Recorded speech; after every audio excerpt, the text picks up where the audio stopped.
August 25, 2024 அன்று வெளிவந்துள்ள சொல்வனம் இலக்கிய இதழ் 325 எழுத்தாளர் இரா முருகனின் சரித்திர தொடர் நாவல் மிளகு, அத்தியாயம் 77. ஒலிவடிவம் சரஸ்வதி தியாகராஜன், பாஸ்டன். 1606 உள்ளால் போர்த்துகீஸ் படை வந்து சேர்ந்தது. எங்கே வர வேண்டும் என்று தெரிவிக்கப்படாததால் உள்ளால் துறைமுகத்துக்கு வந்து நங்கூரமிட்ட 10 சிறு கப்பல்களில் வந்த 500 பேர் படகுகளை அமர்த்தி கொண்டு கரைக்கு ஏக கோலாகலமாக வந்து சேர அப்பக்கா மகாராணிக்கு உடனடியாக செய்தி அறிவிக்கப்பட்டது. அப்பக்கா உடனே போர்த்துகல் அரசின் தலைமை பிரதிநிதியான சின்ஹோன் இமானுவேல் பெத்ரோ அவர்களை துரிதமாக உள்ளாலுக்கு புறப்பட்டு வர சொல்லி ராஜாங்க தூதன் மூலம் லிகிதம் அனுப்பினாள். இது போர்த்துகீஸ் அரசின் கோவா பிரதிநிதி அல்வாரிஸால் நிர்வகிக்கப்படும் என்று திருப்பிவிட நினைத்தாலும் தான் கோழிக்கோடு வழியாக லிஸ்பனுக்கு தாயகம் திரும்பி இருக்கிற இந்த நேரத்தில் எல்லோருக்கும் நட்போடு செயல்பட்டிருக்க தீர்மானித்தார் பெத்ரோ. அவர் வரும் வரை போர்த்துகீஸ் படையினரை திரும்ப கப்பலுக்கே அனுப்பி வைக்க நடவடிக்கை எடுக்கப்பட்டது. போர்த்துகல் ஆக்கிரமித்து அடக்கி ஆட்சி செய்யும் ஆப்பிரிக்க காலனி அங்கோலாவிலிருந்து புறப்பட்டு வந்த அந்த கடற்படை திரும்ப கடலுக்கு போக சொன்னதற்காக கோபித்துக் கொண்டார்கள். கையில் கிடைத்த பொருட்களை பிடுங்கி அழித்து ஆட்சேபத்தை வெளிப்படுத்தவோ என்னமோ அவர்கள் பார்க்க கடற்கரை மணல் தவிர கண்ணு கெட்டிய தூரம் வரை எதையும் காணோம். இங்கே போக சொல்லி இருக்கிறார்கள் எங்களை மாண்புமிகு போர்த்துகீஸ் அரசர் என்று ஒரு பழைய கிழிந்த வரைபடத்தில் அவர்கள் கை சுண்டி காட்டியது தில்லியை ஒட்டி விரிந்த பெருமணல் வெளியை. அங்கே கப்பல் ஓட்டி போக முடியாது என்று அப்பக்காவின் அரசு அதிகாரிகள் பொறுமையாக சொன்னபோது கொஞ்சம் புரிந்து தலையசைத்தார்கள். ஆனாலும் திரும்ப கப்பலுக்கு போக முடியாது என்று திட்டவட்டமாக தெரிவித்து விட்டார்கள். அப்பக்காவின் அதிகாரிகள் அடுத்து செய்வதென்ன என்று அறியாமல் அரசியை பணிந்து கைகட்டி நிற்க விருந்தினராக வந்த போர்த்துகீசியர்களுக்கு உணவும் தண்ணீரும் இந்த ஒரு காலை வேளைக்கு கடற்கரையில் வைத்து தரவும், அவர்கள் அதற்கு அப்புறம் கப்பலுக்கு திரும்பினால் 3 நாள் 9 வேளைக்கான ஆகாரமும் தண்ணீரும் போனால் போகிறதென்று கொஞ்சம் சாராயமும் தென்னங்கள்ளும் அவர்களுக்கு கப்பல் உள்ளே வந்து அன்பளிப்பாக தரப்படும் என்றும் அவர்களிடம் தெரிவித்தார்கள் அரசு அதிகாரிகள். அதுவும் சரி, முடிந்தால் சாராயத்தை உடனே தந்துள்ளச் செய்தால் உயிர் உடம்பில் இருக்கிறவரை கடப்பாடு உடையவர்கள் ஆவோம் என்று அந்த படை அணியின் தலைவர் என்று அறிமுகப்படுத்தி கொண்ட சென்ஹோர் பெரேரா வேண்டியது அப்பக்கா மகாராணியால் தள்ளுபடி செய்யப்பட்டது. அவர்கள் போக வேண்டிய துறைமுகம் அதிக தொலைவில் இல்லாமல் மேற்கு கரையோடு வரும் ஜெருசூப்பா அல்லது ஹொன்னாவர் துறைமுகமாக இருக்கக்கூடும் என்றும் புரிய வைக்கப்பட்டது. கப்பலுக்கு போனதும் படைத்தலைவர் என்று சொல்லப்பட்ட பெரேரா உடனே சாராயம் ஆகாரம் வருவதை எதிர்பார்த்திருக்க படையினரில் 10 பேர் மட்டும் எப்படியோ கடற்கரையில் கிடந்த படகுகளுக்குள் மறைவாக இருந்து உள்ளால் நகரத்துக்குள் புகுந்தார்கள். அவர்கள் அப்பக்கா மகாராணியின் அதிகாரிகளால் உடனே பிடிக்கப்பட்டு சிறையில் அடைக்கப்பட்டார்கள். 9 வேளை ஆகாரம், தண்ணீர், சாராயம் எல்லாம் அன்பளிப்பாக வந்து சேர நின்று மண்டியிட்டு தரையை தலையால் தொட்டு விதவிதமாக நன்றி தெரிவித்து கப்தான் பெரேரா பாய்மரம் ஏற்றி ஒன்றன் பின் ஒன்றாக 10 சிறு கப்பல்களை செலுத்தி போன போது அனுபவம் இல்லாத காரணத்தால் தன் படையணி எண்ணிக்கையை சரிபார்க்க தலையெண்ணாமல் போனார். உள்ளாலில் தப்பிப்போன படையினர் 10 பேரும் மலிவாக கிடைத்த வலுவான ஆப்பிரிக்க பாதுகாவலர்களாக உடனடியே அப்பக்காவின் காவல் படையில் சேர்த்துக் கொள்ளப்பட்டார்கள். பெத்ரோவுக்கு லிகிதம் கொண்டு போன தூதுவன் சடுதியில் திரும்பி வந்து பெத்ரோ துரை கோவாவுக்கு அவசர பயணம் மேற்கொண்டுள்ளதாக தகவல் சொன்னான்.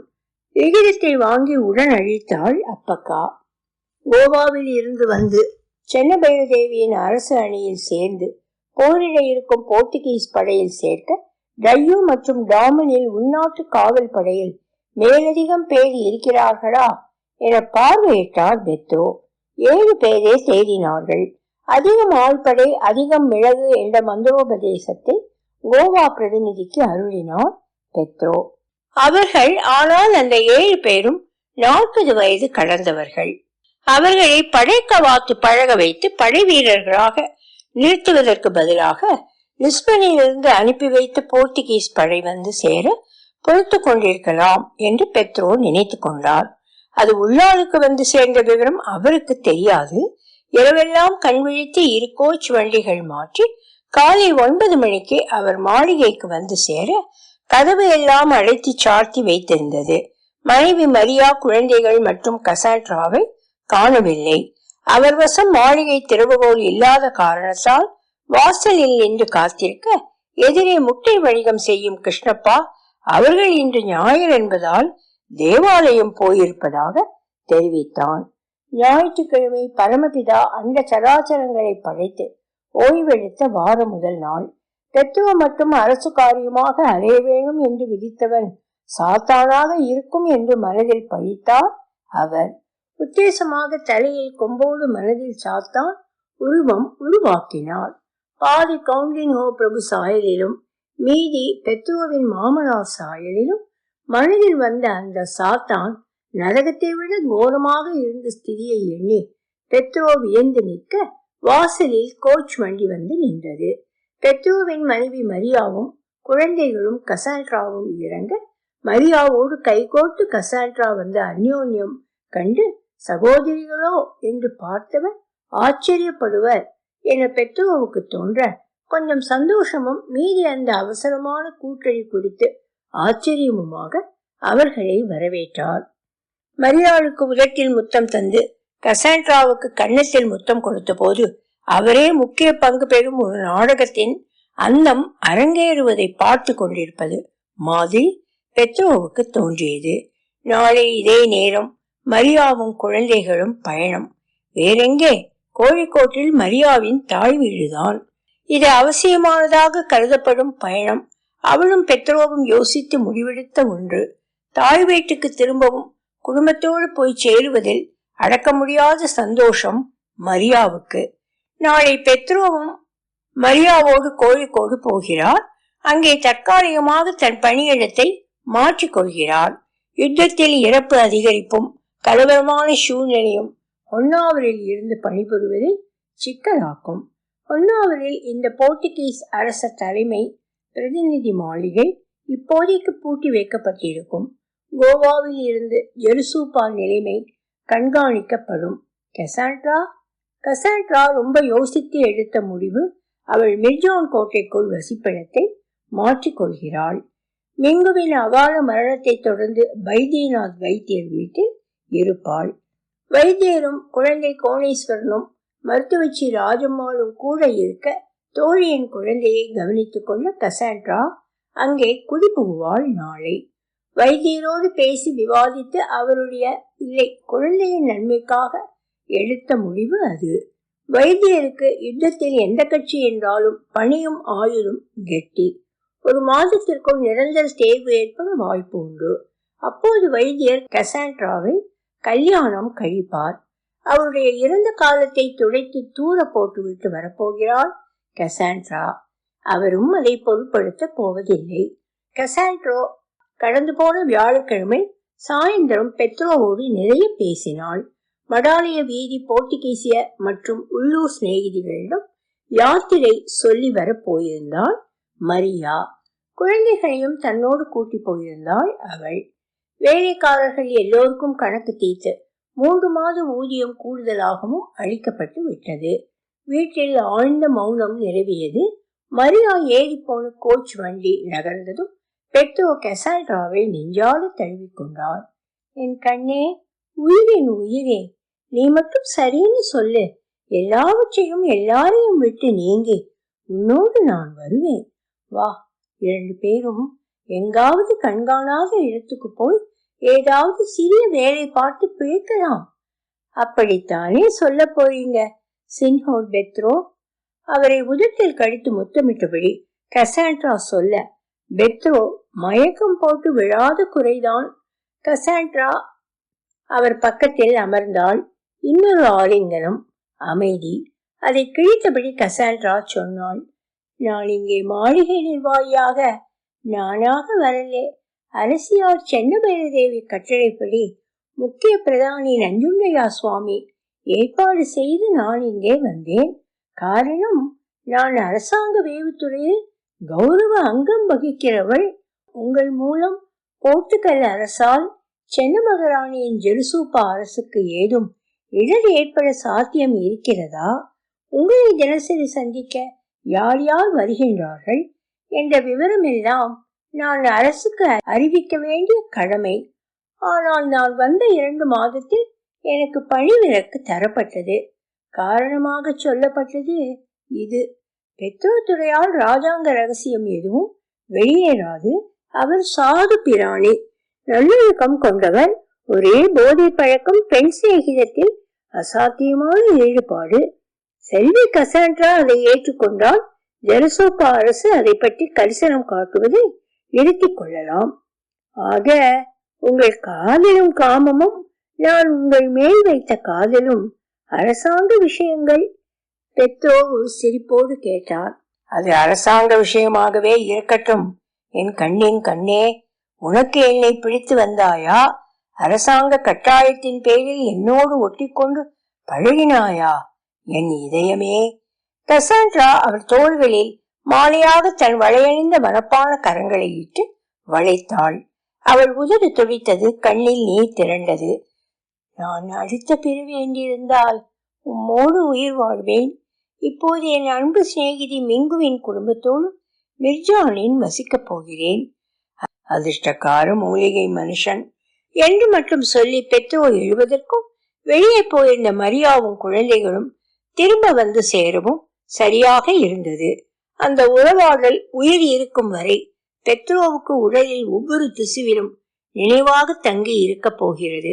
கசாண்ட்ராவோடு அவருக்கு ஏற்பட்ட இந்த சிநேகிதமும் எப்போதும் நினைவு வந்து வதைக்க போகிறது அவரை. கிக்யூண்டா ஃபெய்ரா, என்ன அற்புதமான வியாழக்கிழமை என்று முழுமுழுத்தபடி படுக்கை அறையில் நுழைந்தார் பெத்ரோ. அயர்வு அசாத்தியமாக அழித்த உறங்கிவிட்டார் அவர்.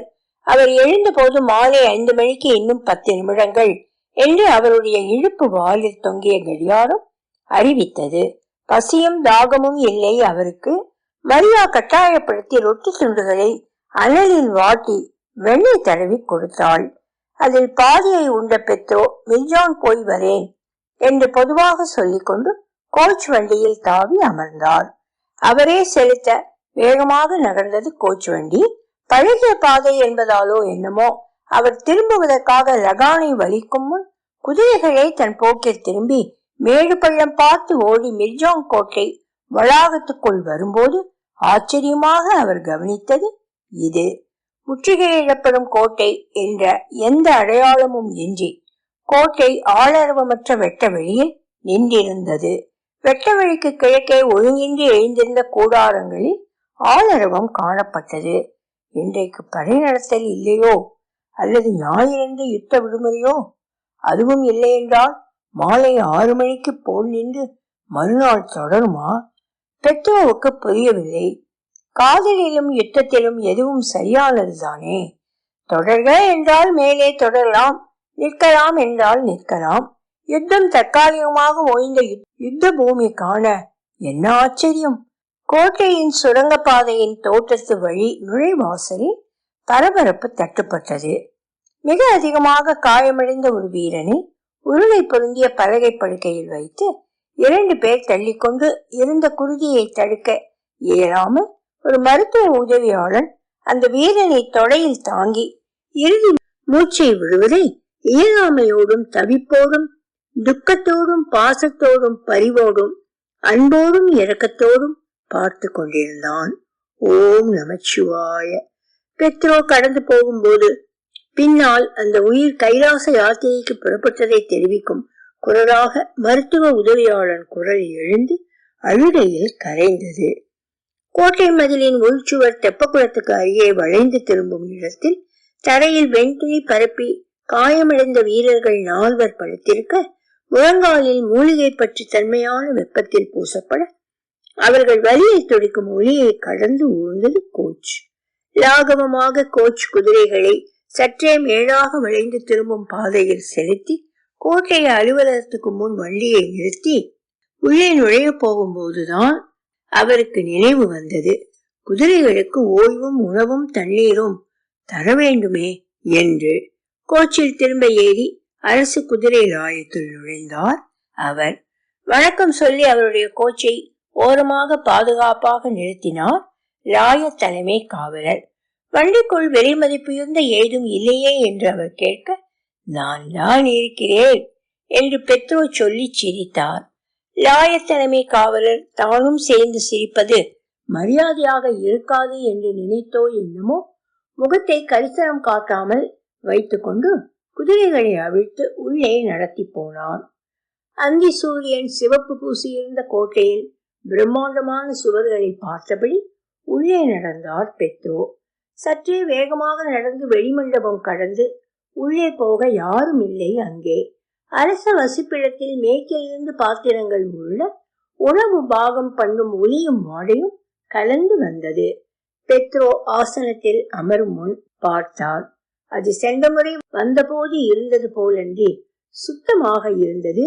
ஒரு தூசு இன்றி.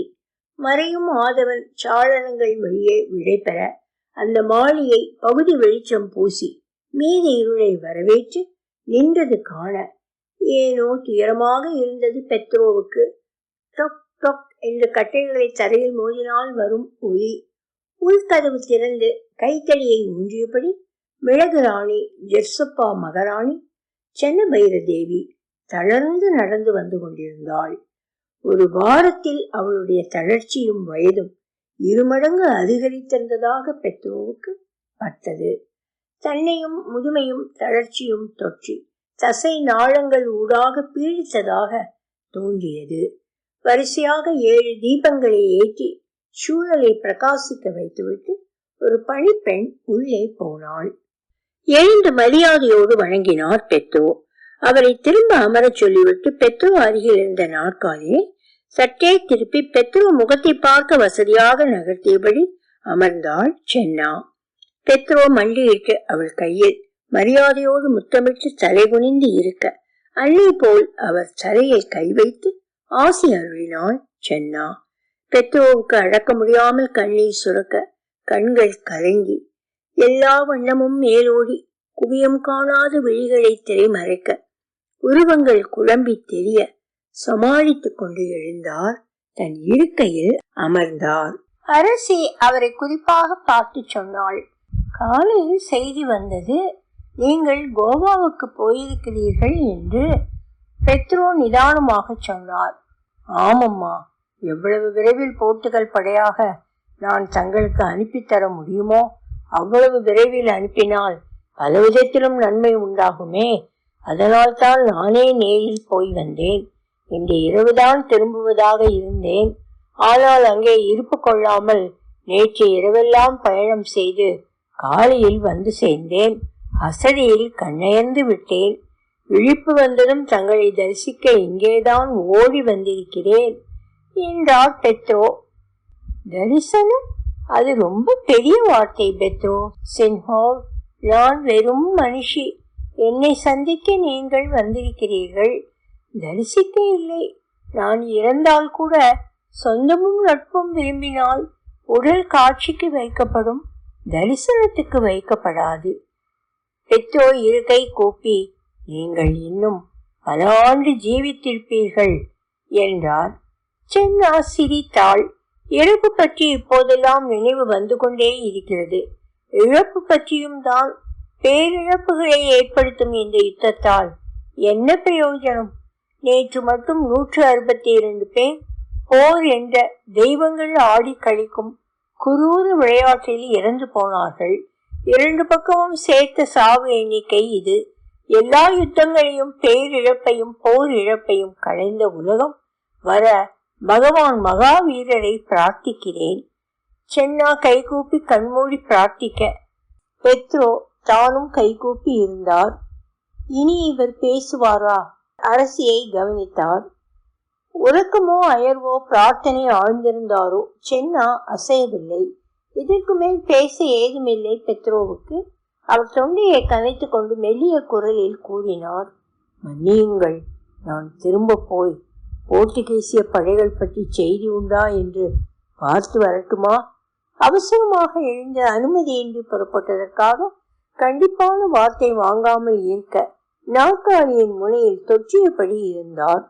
போர்த்துகீஸ் படைகள் வந்துவிட்டன, சென்னா நிதானமாக சொல்ல பெத்ரோவால் ஆச்சரியத்தை கட்டுப்படுத்த முடியவில்லை. வந்துவிட்டா? எனக்கு தெரியாமலா? ஆமாம், அங்கோலா படைகள் தில்லி பக்கம் கப்பலை நிறுத்தி இறங்க வரைபடத்தை பார்த்து கொண்டு உள்ளல் துறைமுகத்துக்கு வந்தார்களாம். அவர்களை ஹொன்னாவர் துறைமுகத்துக்கு அனுப்பி வைத்திருக்கிறாள் என் பிரியமான தோழி அப்பக்கா. சென்னா ஒற்றை அணி கொண்டு வந்த தகவலை முன்பை விட நிதானமாக அறிவித்தாள்.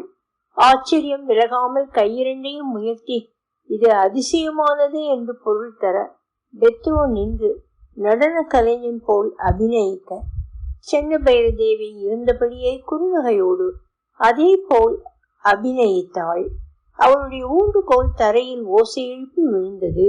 பெத்ரோ அமர்ந்து சொன்னார், சரியம்மா, நான் உங்கள் அனுமதியோடு கோழிக்கோடு செல்ல போகிறேன். அங்கிருந்து என்னை இயங்க சொல்லி கோவா செயலகம் மூலமாக உத்தரவு வந்திருக்கிறது. போர் நின்றதும் திரும்ப அனுமதி உண்டு. தெரியும் பெத்ரோ, ஆனால் நீங்கள் வரப்போவதில்லை. லிஸ்பனுக்கு குடும்பத்தோடு திரும்பி விடுவீர்கள். பெத்ரோ தலை குனிந்து சென்னபைர தேவி காலில் விழுந்து இந்துஸ்தானி பாரம்பரியத்தின்படி சர்வாங்கமும் நிலம் தொட வணங்கி எழுந்தார். ஆயுஷ்மான் பவ, ஜெய விஜயீ பவ, முன்கூட்டிய ஆசீர்வாதங்கள் என்றாள் மகாராணி. பெத்ரோ கைகூப்ப அவள் சொன்னாள், முன்கூட்டியே போர்த்துகல் படைக்கு ஊதியம் அதுவும் மிளகாக தர வேண்டும். அதை நீங்கள் தர சொல்லி கேட்கவில்லையே. போகிறது. நாளை நஞ்சுண்டார் படை எண்ணிக்கை தகுதி சரிபார்த்து அளிப்பார். பெத்ரோவுக்கு உணர்ச்சியை கட்டுப்படுத்தவே முடியவில்லை. அரசாளுதல் ஈதன்றி வேறு உண்டோ? அவருக்கு தெரியாது.